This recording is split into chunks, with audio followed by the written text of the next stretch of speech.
LeBron James is out of the playoffs? Sure. But his name is still everywhere like he's in the finals. And this time, an unexpected comment from Stephen A. Smith turned up the heat even more. Meanwhile, behind the scenes in Lakerland, a move involving Anthony Davis and Luka Doncic shook the fan base. And not just because of the trade itself, but because of the surprising ripple effect it had on the team. These developments are reigniting old debates and putting the franchise in a tricky spot, both on and off the court.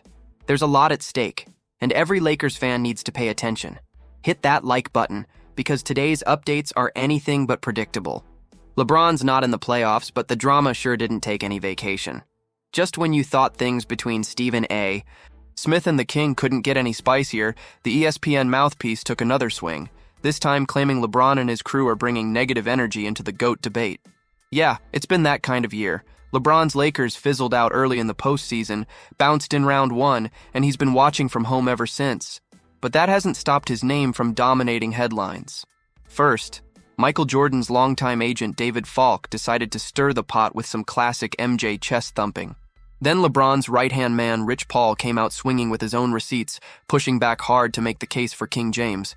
But now, Stephen A. is adding fuel to the fire with a take that's got eyebrows raised all over the NBA world. On ESPN, he didn't hold back, saying the real source of all the toxicity in this GOAT conversation isn't fans, analysts, or media. It's LeBron and his inner circle. According to Stephen A., people aren't disrespecting LeBron by calling him the second best ever. In fact, he called that appreciation, saying only one guy, MJ, has ever been clearly better in a league with thousands of players. That should be an honor, not a slight, right? But let's not pretend this is coming out of nowhere. There's been tension all season between SAS and LeBron, and it hit a boiling point earlier this year when Stephen A. made comments about Bronny. LeBron didn't just ignore it, he straight up confronted him courtside. The clip made waves, the back and forth took over ESPN, and LeBron even went on Pat McAfee's show to break it all down. Through it all, Stephen A. has stood firm. He thinks Jordan's the GOAT, and he believes that riles up LeBron more than anything else. Whether that's true or just more fuel for the storyline, who knows? One thing's clear, LeBron's probably not going to jump back into this latest skirmish. With another Lakers offseason looming and questions swirling about roster moves, coaching, and his own future, the Kings got bigger things to focus on than debating Stephen A. on national TV. But, hey, with LeBron, you never know. Do you think LeBron and his camp really crossed the line with this approach? Drop your thoughts in the comments. And hold on tight. What comes next might worry Lakers fans even more, involving decisions that could seriously backfire down the road. So things got real wild in Lakerland when they shipped out Anthony Davis, yes, the Anthony Davis, for Luka freaking Doncic. Sure, it gave LA a superstar offensive engine, but man, they lost their defensive soul in the process. Once AD left, the paint was basically open for business. No rim protection, no defensive glue, and the Lakers started leaking points like a busted faucet. Realizing the defense was cooked, the front office tried to patch the hole fast. Their eyes landed on Mark Williams, a young big with size, bounce, and shot-blocking instincts. He's the kind of guy who could catch lobs on offense and clean up messes on defense. Exactly what the doctor ordered. But right when they thought they had their guy, it all fell apart. Williams' physical reportedly raised some red flags, and the Lakers pulled the plug on the deal. Just like that, it was back to square one, and Jackson Hayes, God bless him, was suddenly starting at center for the rest of the season.